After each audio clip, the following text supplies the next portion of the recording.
Hari Kanwar ji, Mullapalli Ramachandra ji, Ramesh Chennithala ji, K.C. Venugopal ji, candidates Ramesh Chennithala ji, Atira Babu ji, Indian National Congress, UDF leaders on the dais, Congress workers, brothers and sisters, I'd like to welcome all of you here today. Shri Tariq Anwar ji, നേതാക്കൾ, ഐക്യ ജനാധിപത്യ മുന്നണിയുടെയും മറ്റ് ജനാധിപത്യ വിശ്വാസികളുടെയും അണികളെ, സഹപ്രവർത്തകരെ ഏവരെയും ഞാൻ സ്വാഗതം ചെയ്യുന്നു. This stage is a good example of what the UDF and the Congress party has done in ticket distribution. ഈ ഒരു വേദി ഇത്തവണത്തെ തിരഞ്ഞെടുപ്പിൽ സീറ്റ് വിതരണത്തിൽ ഐക്യ ജനാധിപത്യ മുന്നണി നടത്തിയ മാതൃകയുടെ ഏറ്റവും ഉത്തമ ഉദാഹരണമാണ്. On one side, we have a 27-year-old young lady who is taking her first steps in the assembly election. ഒരു ഭാഗത്ത് രാഷ്ട്രീയത്തിൽ ആദ്യ ചുവടുവെപ്പുകൾ വെക്കുന്ന 27 വയസ്സുള്ള ഒരു പെൺകുട്ടി ഈ വേദിയിലിരിക്കുന്നു. She is the youngest candidate on our list. നമ്മുടെ ലിസ്റ്റിലെ ഏറ്റവും പ്രായം കുറഞ്ഞ സ്ഥാനാർത്ഥിയാണ് ഈ പെൺകുട്ടി.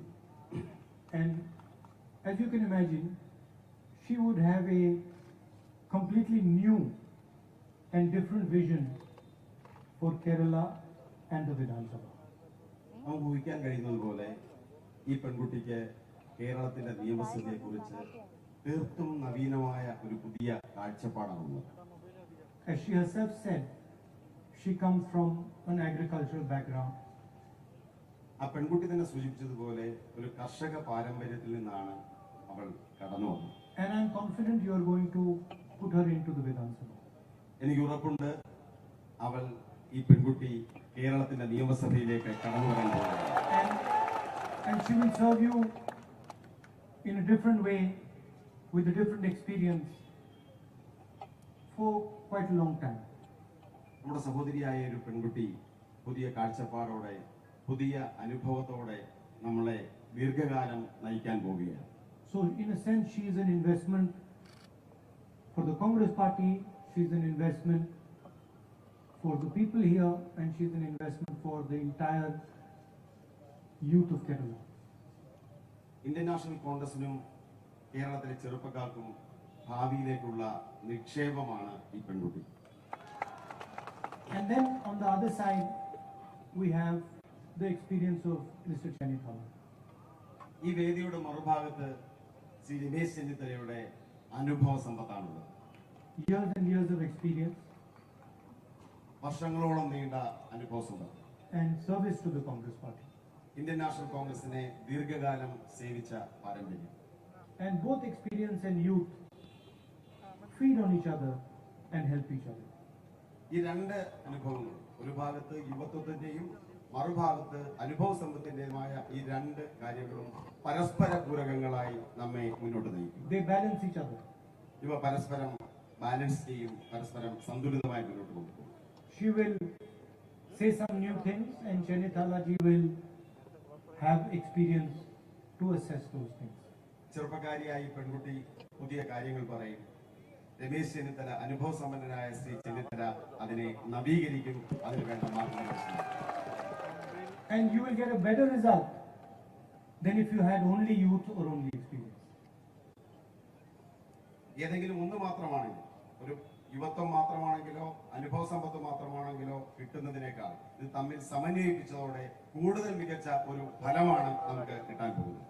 And that overall is the philosophy of the Congress party. ഇതിന്റെ രണ്ടിന്റെയും സമഗ്രതയാണ് കോൺഗ്രസ് പാർട്ടിയുടെ ആശയം. We are for bringing everybody together. Congress party ഏവരെയും അടുപ്പിച്ച് നിർത്തുന്നതിൽ, ചേർത്ത് നിർത്തുന്നതാണ് കോൺഗ്രസിന്റെ പ്രത്യയശാസ്ത്രം. Bringing harmony to the situation. സാഹചര്യങ്ങൾക്ക് സമാധാനം ഉണ്ടാക്കുക, സമാധാനം സൃഷ്ടിക്കുക എന്നുള്ളതാണ് കോൺഗ്രസിന്റെ പ്രത്യയശാസ്ത്രം. And that is the problem that India is facing today. India നേരിടുന്ന ഏറ്റവും വലിയ പ്രതിസന്ധിയും അതുതന്നെയാണ്. And in its own way, Kerala is facing. And in its own way, Kerala is facing. Keralam അതിൻ്റെതായ മാർഗത്തിൽ അതിൻ്റെതായ രീതിയിൽ കേരളം വ്യത്യസ്തമാണ്. If you remember 7-8 years ago, 10 years ago, there was peace and tranquility in this country. 7 സംവത്സരങ്ങൾക്ക് മുമ്പ് നമ്മുടെ രാജ്യത്ത് സമാധാനവും ശാന്തിയും ഉണ്ടായിരുന്നു. People used to come and ask, how do you manage? ലോകത്താകമാനമുള്ള ജനത നമ്മളെക്കുറിച്ച് അത്ഭുതപ്പെട്ടിരുന്നു. അവർ ചോദിച്ചിരുന്നു, നിങ്ങൾക്ക് എങ്ങനെ ഇത് സാധ്യമാകുന്നു? How do you keep all these languages, all these religions, all these different ideas, how do you keep them all harmoniously working together in this country? വൈവിധ്യമാർന്ന ഭാഷകളെയും വൈവിധ്യമാർന്ന മതങ്ങളെയും വൈവിധ്യമാർന്ന ആശയങ്ങളെയും എങ്ങനെയാണ് ഇന്ത്യക്ക് ഒന്നിച്ചു കൊണ്ടുപോകാൻ സാധിക്കുന്നത് എന്ന് ലോകം അത്ഭുതപ്പെട്ടു. Senators, ministers from the United States, from Europe used to come and ask this question. European രാജ്യങ്ങളിലെയും അമേരിക്കയിലെയും ജനപ്രതിനിധികളും ഉന്നത ഉദ്യോഗസ്ഥന്മാരും അവർ ഈ ചോദ്യങ്ങൾ ആവർത്തിച്ചിരുന്നു. But today they come with new questions. അവർ ഇന്ന് കടന്നു വരുന്നത് പുതിയൊരു ചോദ്യവുമായിട്ടാണ്. What has gone wrong with India? എന്താണ് ഇന്ത്യക്ക് സംഭവിച്ചത്? എവിടെയാണ് ഇന്ത്യക്ക് തെറ്റിയത്? How come India is so violent? എങ്ങനെയാണ് ഇന്ത്യ ഇത്രമാത്രം അക്രമാസക്തമായത്? How come Indian people are fighting with each other? എങ്ങനെയാണ് ഇന്ത്യൻ ജനതയ്ക്ക് ഇങ്ങനെ പരസ്പരം പോരടിക്കാൻ കഴിയുന്നത്? Why is there so much hatred in your country? എന്തുകൊണ്ടാണ് ഈ രാജ്യത്ത് ഇത്രമാത്രം വെറുപ്പ്? What is happening to democracy in your country? എന്താണ് ഈ രാജ്യത്തിന്റെ ജനാധിപത്യത്തിൽ സംഭവിക്കുന്നത്? These are the questions we have to answer. ഈ ചോദ്യങ്ങൾക്കാണ് നമുക്ക് മറുപടി നൽകുക. Most of the time we keep quiet, make some excuse. മിക്കവാറും സമയം നമ്മൾ നിശബ്ദത പാലിക്കും. ചിലപ്പോഴൊക്കെ ഒഴിവഴിവുകൾ പറയും. International organizations are saying India is not a democracy anymore. അന്താരാഷ്ട്ര സംഘടനകൾ പറയുന്നു ഇന്ന് ഇന്ത്യ ഒരു ജനാധിപത്യ രാഷ്ട്രമല്ല. I don't like it when some international organization comments on my country. ഒരു അന്താരാഷ്ട്ര ഏജൻസി എന്റെ രാജ്യത്തെക്കുറിച്ച് ഇത്തരം പരാമർശങ്ങൾ നടത്തുന്നതിൽ ഞാൻ വ്യക്തിപരമായി സന്തോഷവാനല്ല. But I cannot deny the truth. പക്ഷെ എനിക്ക് സത്യത്തെ നിഷേധിക്കാൻ കഴിയില്ല. I cannot deny the truth that India is no longer free. എനിക്ക് ആ സത്യത്തെ നിഷേധിക്കാൻ കഴിയില്ല. ഇന്ത്യ ഇന്ന് സ്വതന്ത്രമല്ല എന്ന കാര്യം എനിക്ക് നിഷേധിക്കാൻ സാധ്യമല്ല. I cannot deny the truth that Gauri Lankesh gets shot. എനിക്ക് നിഷേധിക്കാൻ സാധിക്കില്ല ഗൗരി ലങ്കേഷ് ഈ രാജ്യത്ത് വെടിയേറ്റ് മരിച്ചു എന്ന സത്യത്തെ. I cannot deny that people get beaten up because of their religious views. എനിക്ക് നിഷേധിക്കാൻ സാധിക്കില്ല അവരുടെ മതവിശ്വാസം കൊണ്ട് ഈ രാജ്യത്ത് ജനങ്ങൾ തല്ലിച്ചതയ്ക്കപ്പെടുന്നില്ല എന്ന് എനിക്ക് നിഷേധിക്കാൻ സാധിക്കില്ല. I cannot deny they get killed for their religious views. എനിക്ക് നിഷേധിക്കാൻ സാധിക്കുന്നില്ല ഈ രാജ്യത്തെ ജനത അവരുടെ മതവിശ്വാസത്തിന്റെ പേരിൽ കൊല്ലപ്പെടുന്നില്ല എന്ന് എനിക്ക് നിഷേധിക്കാൻ സാധിക്കില്ല. I cannot deny that women are scared of walking in the streets in this country. എനിക്ക് നിഷേധിക്കാൻ സാധിക്കുന്നില്ല വനിതകൾക്ക് സ്വതന്ത്രമായി ഈ രാജ്യത്ത് നടക്കാൻ സാധിക്കുന്നില്ല എന്ന സത്യത്തെ എനിക്ക് നിഷേധിക്കാൻ സാധിക്കില്ല. I can keep quiet when they say it, but I cannot deny it. എനിക്ക് അവരുടെ ഈ ചോദ്യങ്ങൾ ഉയരുമ്പോൾ നിശബ്ദത പാലിക്കാം. പക്ഷെ എനിക്കൊരിക്കലും ഈ സത്യങ്ങളെ നിഷേധിക്കാൻ സാധിക്കില്ല. The most important thing that any country can do for its people is give it jobs. ഒരു രാജ്യത്തെ ജനതയ്ക്ക് ആ രാജ്യത്തെ ഭരണകൂടത്തിന് കൊടുക്കാൻ കഴിയുന്ന ഏറ്റവും നല്ല കാര്യം തൊഴിലാണ്. What does a country mean if it can't give jobs to its youngsters? ഒരു രാജ്യത്തെ ചെറുപ്പക്കാർക്ക് തൊഴിൽ കൊടുക്കാൻ സാധിക്കുന്നില്ലെങ്കിൽ ഒരു രാജ്യത്തിന് പിന്നെ എന്താണ് ചെയ്യാൻ സാധിക്കുന്നത്? What is the point of having a country that can't give jobs to its youngsters? ഒരു രാജ്യം എന്ന നിലയിൽ ഒരു രാജ്യത്തിന്റെ നിലനിൽപ്പ് തന്നെ ചെറുപ്പക്കാർക്ക് തൊഴിൽ കൊടുക്കാൻ സാധിക്കുന്നില്ല എന്നുണ്ടെങ്കിൽ എന്താണ് അതിന്റെ അസ്തിത്വം? It is a central theme for any country to give a vision and a future to its youth. ഒരു രാജ്യത്തെ യുവാക്കൾക്ക് ഭാവി ഉറപ്പുവരുത്തുക എന്നുള്ളതായിരിക്കണം ഒരു രാജ്യത്തിന്റെ അടിസ്ഥാനപരമായ തത്വശാസ്ത്രം. Today I went and addressed a college of young women. ഇന്നൊരു വനിതാ കോളേജിൽ അവിടുത്തെ സഹോദരിമാരെ ഞാൻ ഇന്ന് അവരോട് സംസാരിച്ചു. I was uncomfortable asking them whether they thought they could get a job. എനിക്ക് അവരോട് ചോദിക്കാൻ ഞാൻ അസ്വസ്ഥനായിരുന്നു. നിങ്ങൾക്ക് ജോലി ലഭിക്കുമോ എന്ന ചോദ്യം അവരോട് ചോദിക്കാൻ ഞാൻ അസ്വസ്ഥനായിരുന്നു. ഞാൻ നിരാശനായിരുന്നു. I didn't want to upset them. എനിക്ക് അവരെ നിരാശപ്പെടുത്താൻ താല്പര്യമുണ്ടായിരുന്നു. I didn't want them to realize that they had spent years and years and years studying, and now when they step into the world, there is not a job waiting for them. എനിക്ക് അവരോട് പറയാൻ മടിയായിരുന്നു, നിങ്ങൾ അനേക സംവത്സരങ്ങൾ പഠിച്ചുകൊണ്ടേയിരുന്നു, പക്ഷെ ജീവിതത്തിലേക്ക് കാലെടുത്ത് വെക്കുമ്പോൾ നിങ്ങൾക്ക് ലഭിക്കാൻ തൊഴിലില്ല എന്ന യാഥാർത്ഥ്യം എനിക്ക് അവരോട് സംസാരിക്കാൻ മടിയായിരുന്നു. But that's the truth. I cannot deny it. പക്ഷെ അതാണ് സത്യം, എനിക്കൊരിക്കലും നിഷേധിക്കാൻ സാധിക്കില്ല. And 10 years ago, 7 years ago, this was one of the fastest performing economies in the world. 7 വർഷങ്ങൾക്ക് മുമ്പ് അല്ലെങ്കിൽ 10 വർഷം മുമ്പ് ഈ രാജ്യം ലോകത്തിൽ ഏറ്റവും വേഗത്തിൽ വളർന്നുകൊണ്ടിരുന്ന സമ്പദ് വ്യവസ്ഥയായിരുന്നു എന്നതായിരുന്നു യാഥാർത്ഥ്യം. You live in a state which excels in tourism. നിങ്ങൾ ജീവിക്കുന്നത് ടൂറിസം എന്നതിനെ ഒരു ജീവനോപാധിയാക്കിയ ടൂറിസം, ഏറ്റവും മികച്ച ടൂറിസം സൗകര്യങ്ങളുള്ള ഒരു സംസ്ഥാനത്താണ്. You understand that no tourist wants to go to a violent country, to an angry country.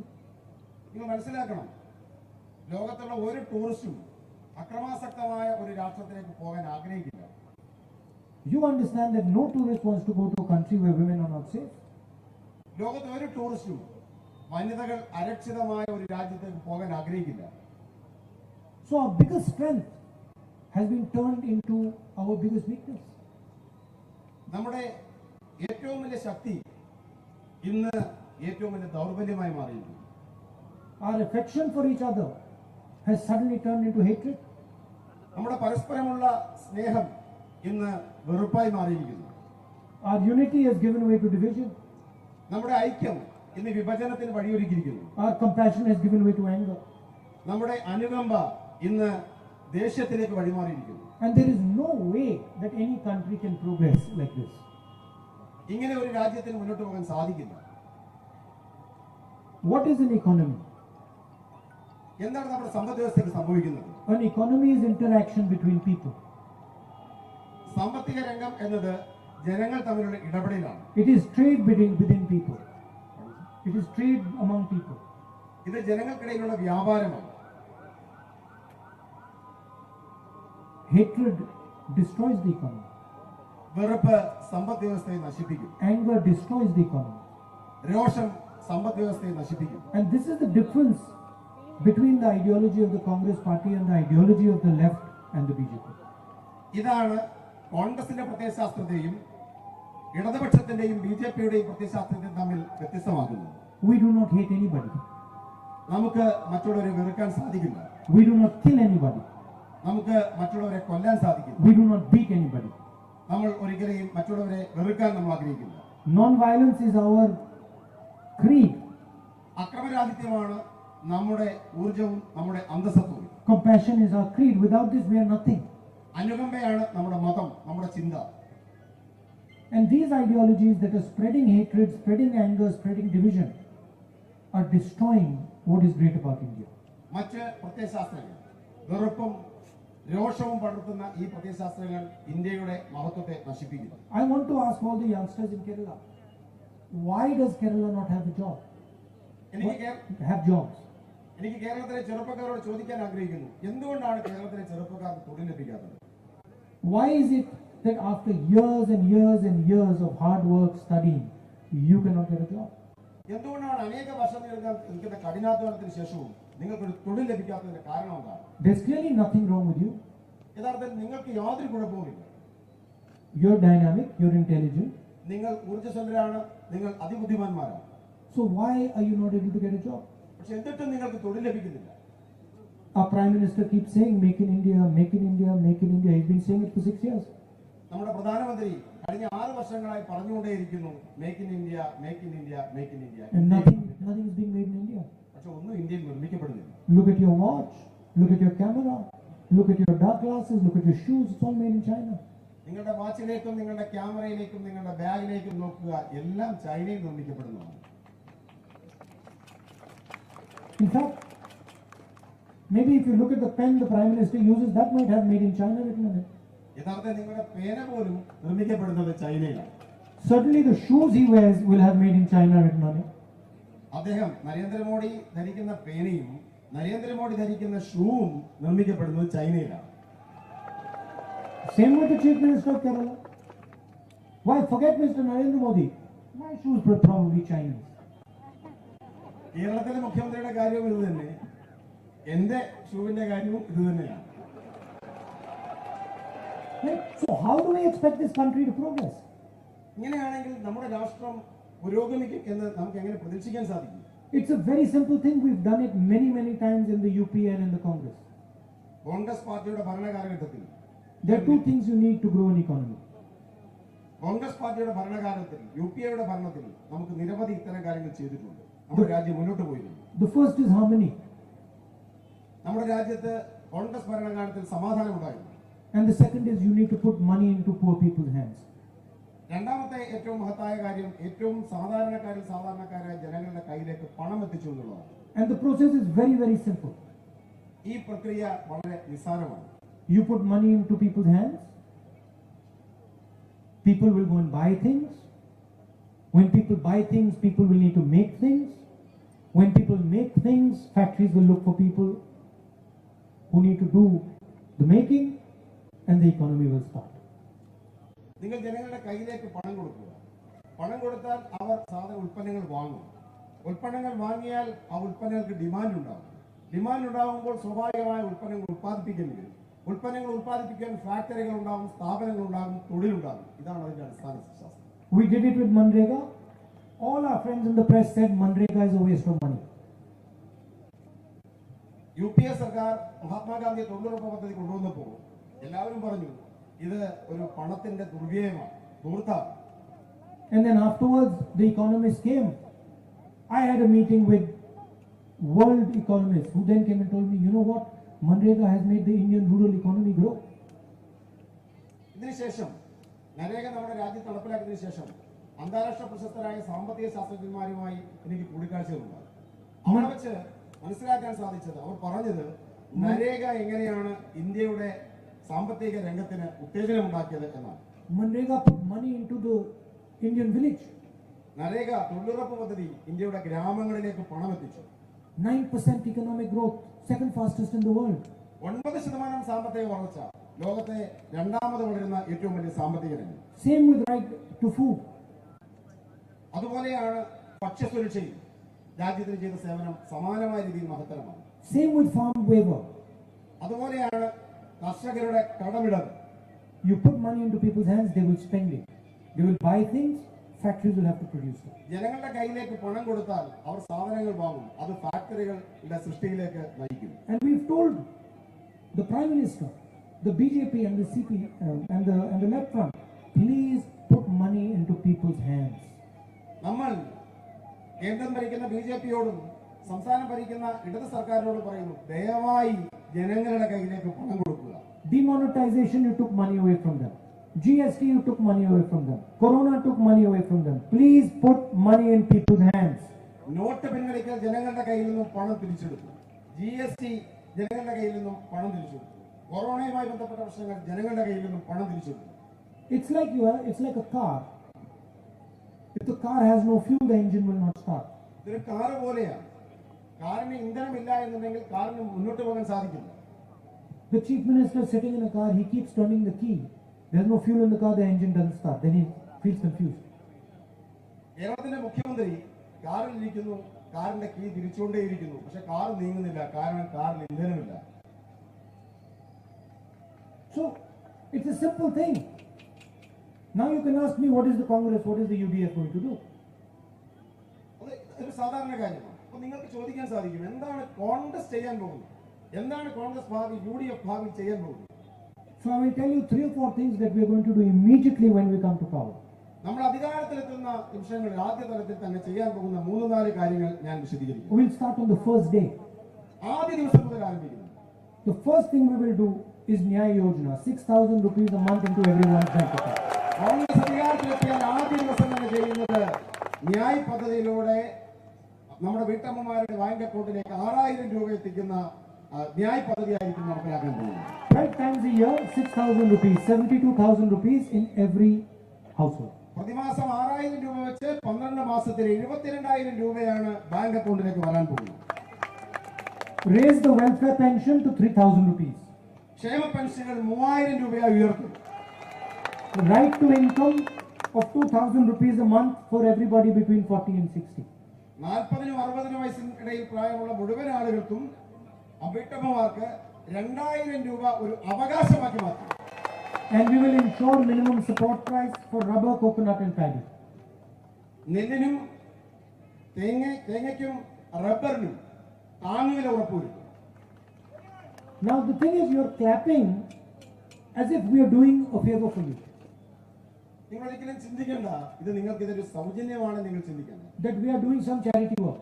ഇതൊരിക്കലും ഒരു ഔദാര്യമല്ല. We are not doing any charity work. നമ്മൾ ഒരിക്കലും ഒരു ഔദാര്യ പ്രവർത്തനമല്ല നടത്തുന്നത്. Because we know that the moment we put money in your hands, you will spend that money and jumpstart the economy of Kerala. നമുക്ക് നന്നായി തിരിച്ചറിയാം, നിങ്ങളുടെ കയ്യിലേക്ക് നൽകുന്ന ഈ പണം നിങ്ങളുടെ ചിലവാക്കും, അത് കേരളത്തിന്റെ സമ്പദ് വ്യവസ്ഥയിലേക്ക് തിരികെ വരും. അതുകൊണ്ട് അതൊരു ഔദാര്യമേ അല്ല. We understand how economics works. നമുക്കറിയാം എങ്ങനെയാണ് സാമ്പത്തിക രംഗം പ്രവർത്തിക്കുന്നത് എന്ന നല്ല തിരിച്ചറിവ് കോൺഗ്രസിനുണ്ട്. So we are investing in the people of Kerala. അതുകൊണ്ട് നമ്മൾ കേരളത്തിലെ ജനങ്ങളിൽ നിക്ഷേപിക്കുകയാണ്. We believe in you and we trust you. നിങ്ങളുടെ ആത്മവിശ്വാസത്തിൽ, നിങ്ങളുടെ കഴിവിൽ ഞങ്ങൾ വിശ്വസിക്കുന്നു. And we know that you are the only way to start the economy and get jobs into the system. ഇതാണ് സാമ്പത്തിക രംഗത്തെ മുന്നോട്ട് കൊണ്ടുപോകുവാനും തൊഴിൽ ഉറപ്പുവരുത്തുവാനുള്ള ഒരേ ഒരു മാർഗം ഇതാണ്. UDF will come. We do not believe in hatred, in anger. We will carry everybody. നമ്മളെല്ലാവരും നമ്മൾ അധികാരത്തിലെത്തിക്കുകയാണെങ്കിൽ നമ്മൾ ഒരിക്കലും ജനങ്ങളെ വെറുക്കില്ല, നമ്മൾ ഒരിക്കലും ജനങ്ങളെ വിഭജിക്കില്ല, നമ്മൾ ഏവരെയും ഒരുമിച്ച് നിർത്തും. We will not work for our own private organization. നമ്മുടെ വ്യക്തിപരമായ നമ്മുടെ സംഘടനയുടെ മാത്രം നേട്ടത്തിന് വേണ്ടി നമ്മൾ ഒരിക്കലും പ്രവർത്തിക്കില്ല. You will not see students lying down in front of the assembly pretending they're dead. നമ്മൾ ഒരിക്കലും കാണില്ല കുട്ടികൾ നിയമസഭാ മന്ദിരത്തിന് മുമ്പിൽ അവരുടെ ഊഴം കാത്ത് അവർക്ക് അവസരം നിഷേധിക്കപ്പെട്ട് നിൽക്കുന്നത് നമ്മൾ ഒരിക്കലും കാണില്ല. Students will not say the job that should have come to me has gone to a worker of the left front. കുട്ടികൾക്കൊരിക്കലും UDFന്റെ ഭരണകാലത്തിൽ തൊഴിൽ നിഷേധിച്ചു എന്നതിന്റെ പേരിൽ കുട്ടികൾക്കൊരിക്കലും നിയമസഭയ്ക്ക് മുമ്പിൽ സമരം ചെയ്യേണ്ടി വരില്ല. I want to ask you, the youth of Kerala are lying in front of the assembly. എന്തുകൊണ്ട് എനിക്ക് ചോദിക്കാനുണ്ട്, എന്തുകൊണ്ടാണ് കേരളത്തിലെ യുവാക്കൾക്ക് കേരളത്തിന്റെ നിയമസഭയ്ക്ക് മുമ്പിൽ ഇഴയേണ്ടി വരേണ്ടത്? എന്തുകൊണ്ടാണ് സെക്രട്ടേറിയറ്റിന് മുമ്പിൽ, ഭരണസിരാകേന്ദ്രത്തിന് മുമ്പിൽ ഇഴയേണ്ടി വന്നത്? എന്തുകൊണ്ടാണ്? They have no future. കാരണം അവർക്ക് ഭാവിയില്ല. They are lying in front of the chief minister's office.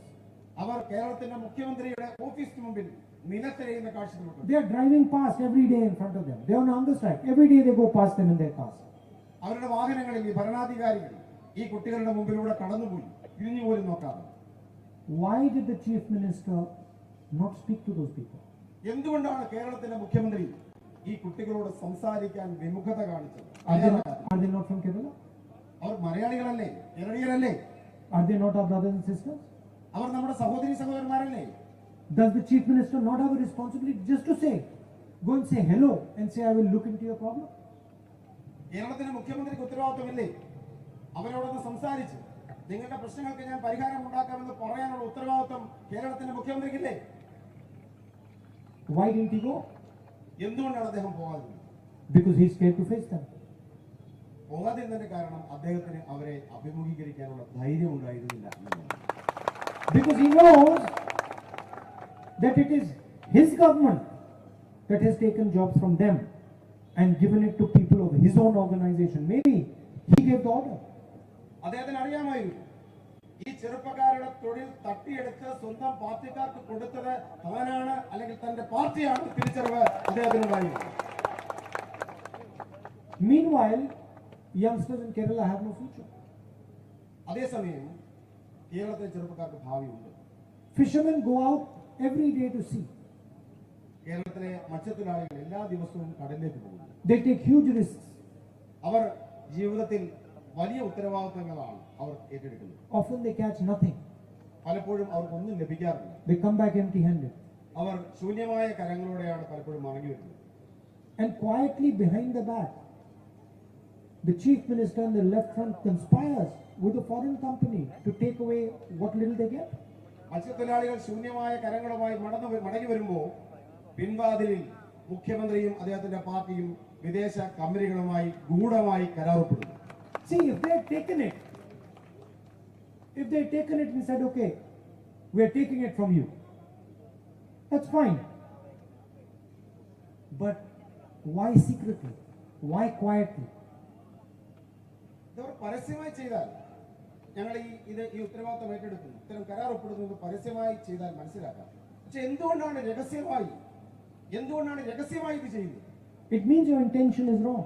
അതിന്റെ അർത്ഥം എന്താണ്? അതിന്റെ കാരണം അവരുടെ ഉദ്ദേശ ലക്ഷ്യത്തിൽ അത് തെറ്റുണ്ട്. അതുകൊണ്ടാണ് അവർ ഇത്തരം കാര്യങ്ങൾ രഹസ്യമായി ചെയ്യുന്നത്. And then imagine what happens after that.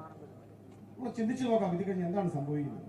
Like a thief comes into a house, maybe comes into your house and steals your television. You catch him. And then the thief says, okay, I'll return you the television.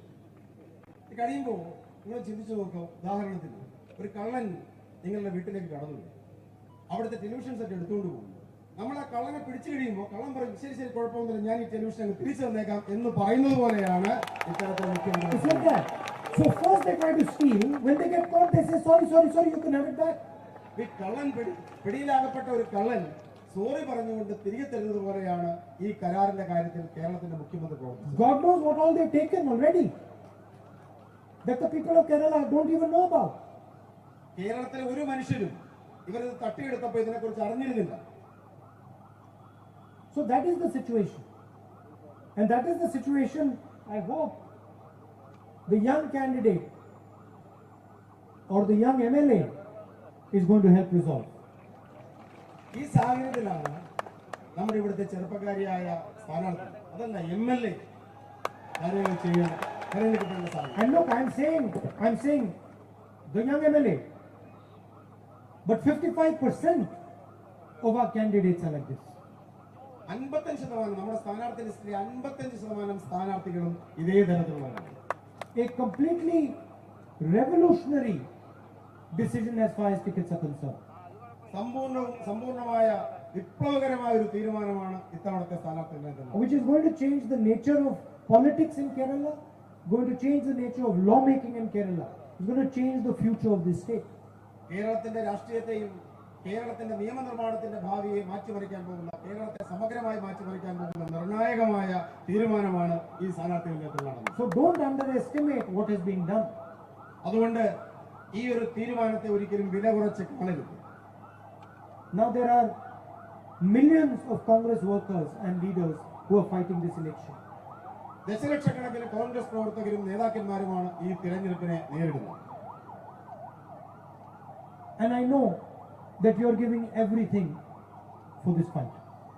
എനിക്കറിയാം, നിങ്ങൾ നിങ്ങളുടെ സർവസ്വവും നൽകിക്കൊണ്ടാണ് ഈ പോരാട്ടത്തിൽ പങ്കാളികളാകുന്നത്. You do not have the financial resources that the BJP and the left front have. ബിജെപിക്കും CPM-നും ഉള്ളതുപോലെയുള്ള സാമ്പത്തിക സ്രോതസ്സുകൾ നിങ്ങൾക്കില്ല. They have unlimited resources. അവർക്ക് അനിയന്ത്രിതമായ പണത്തിന്റെ പ്രവാഹമുണ്ട്. The proceeds of corruption, so to speak. അഴിമതിയിലൂടെ സൃഷ്ടിക്കപ്പെട്ട പണം, അതിന്റെ ഉൽപ്പന്നം, അഴിമതിയുടെ ഉൽപ്പന്നമാണ് അവരുടെ പണം. But you have the truth and the sentiments of the people of Kerala with you. നിങ്ങൾക്ക് പണമില്ലെങ്കിലും കേരളത്തിലെ ജനങ്ങളുടെ സത്യവും സഹാനുഭൂതിയും നിങ്ങളോടൊപ്പമാണ്. That is more than any amount of money. പണത്തിന്റെ എന്ത് വലിപ്പത്തെക്കാളും, ഏത് കൂന പണത്തെക്കാളും വലുത് അതാണ്. That is the spirit of this state. അതാണ് ഈ സംസ്ഥാനത്തിന്റെ ആത്മാവ്. And I'm confident that you're going to not just win this election, that you're going to win this election hands down. നിങ്ങൾ കേവലം ജയമല്ല ഈ തെരഞ്ഞെടുപ്പിൽ നേരിടാൻ പോകുന്നത്, നിങ്ങൾ നേരിടാൻ പോകുന്ന അത്യുജ്വലമായ വിജയമാണ് ഈ തെരഞ്ഞെടുപ്പിൽ നേരിടാൻ പോകുന്നത്. And don't get confused. Don't get confused. Don't get demoralized just because these people are playing their tricks. ഈ ഇവരുടെ കളികളിൽപ്പെട്ട് നിങ്ങൾക്ക് ആത്മവിശ്വാസക്കുറവുണ്ടാകരുത്. നിങ്ങൾ ആശങ്കപ്പെടേണ്ട ഒരു കാര്യവുമില്ല. You have a mission and you're going to complete the mission. നിങ്ങൾ ഒരു വലിയ ദൗത്യത്തിലാണ്, നിങ്ങൾ ആ ദൗത്യം വിജയകരമായി പൂർത്തീകരിക്കാൻ. I have no doubt in my mind. എനിക്ക് ആ കാര്യത്തിൽ യാതൊരു സംശയവുമില്ല. So I'd like to thank all of you for coming here this evening. ഈ സായാഹ്നത്തിൽ ഇവിടെ കടന്നു വന്നതിന് ഞാൻ ഏവരോടും നന്ദി പ്രകടിപ്പിക്കുന്നു. And it is important that you understand who you are. ഏറ്റവും പ്രധാനം നിങ്ങൾ ആരാണ് എന്ന് നിങ്ങൾ മനസ്സിലാക്കുക എന്നുള്ളതാണ്. So I'm going to explain who you are to the Congress workers and Congress followers. കോൺഗ്രസിന്റെ പ്രവർത്തകരോടും അനുഭാവികളോടും നിങ്ങൾ ആരാണ് എന്ന് ഞാൻ ഇവിടെ വിശദീകരിച്ചു. You are the glue that holds this nation together. നിങ്ങളാണ് ഈ രാജ്യത്തെ ഒരുമിപ്പിച്ച് നിർത്തുന്ന പശ. ഈ രാജ്യത്തെ ഒരുമിപ്പിച്ച് നിർത്തുന്ന, ഒട്ടിച്ചേർക്കുന്ന പശയാണ് നിങ്ങൾ. You are the glue that holds all our languages, all our religions, all our sentiments, all our communities together. നമ്മുടെ രാജ്യത്തിന്റെ സമസ്ത ഭാഷകളെയും ജാതികളെയും സമൂഹങ്ങളെയും ഒരുമിപ്പിച്ച് നിർത്തുന്ന പശയാണ് നിങ്ങൾ ഓരോരുത്തരും. നമ്മൾ കോൺഗ്രസ് പ്രവർത്തകർ. And you are fighting the forces that try to bring apart these communities, these languages, these histories. നമ്മുടെ സമൂഹത്തെയും ജനങ്ങളെയും വിഭജിക്കാൻ ശ്രമിക്കുന്ന ശക്തികൾക്കെതിരെ പടപൊരുതുന്ന ശക്തികളാണ് നിങ്ങൾ ഓരോരുത്തരും. And you're going to win this election without any doubt. ഒരു സംശയവും വേണ്ട, നിങ്ങൾ ഈ തെരഞ്ഞെടുപ്പ് വിജയിക്കാൻ പോകുന്നു. And the most important thing you will realize about yourself, unlike the worker of the left or the worker of the RSS, you do not believe in anger and hatred. CPM-ന്റെയും BJP-യുടെയും പ്രവർത്തകരിൽ നിന്ന് നിങ്ങൾ വ്യത്യസ്തരാകുന്നത് നിങ്ങൾ ഒരിക്കലും രോഷത്തിലോ വെറുപ്പിലോ വിശ്വസിക്കുന്നില്ല എന്നുള്ളതാണ്. And you don't believe in it because you're smart enough to understand that it does not work. നിങ്ങൾ എന്തുകൊണ്ട് അത് വിശ്വസിക്കുന്നില്ല എന്നതിന്റെ കാരണം അത് പ്രവർത്തിക്കാൻ പോകുന്നില്ല, അത് ഫലപ്രാപ്തിയിലെത്താൻ പോകുന്നില്ല എന്ന് തിരിച്ചറിയാൻ മാത്രം മിടുക്കരാണ് നിങ്ങൾ എന്നുള്ളതുകൊണ്ടാണ് നിങ്ങൾ അത് അത്തരത്തിൽ പ്രവർത്തിക്കാറുള്ളത്. And you know that love, affection, compassion and non-violence are much more efficient weapons to fight this war. ഈ യുദ്ധത്തിൽ സ്നേഹവും അക്രമരാഹിത്യവും അനുകമ്പയുമാണ് കൂടുതൽ മികച്ച ആയുധങ്ങളെന്ന തിരിച്ചറിവ് നിങ്ങൾക്ക് ഓരോരുത്തർക്കുമുണ്ട്. Thank you very much. നന്ദി.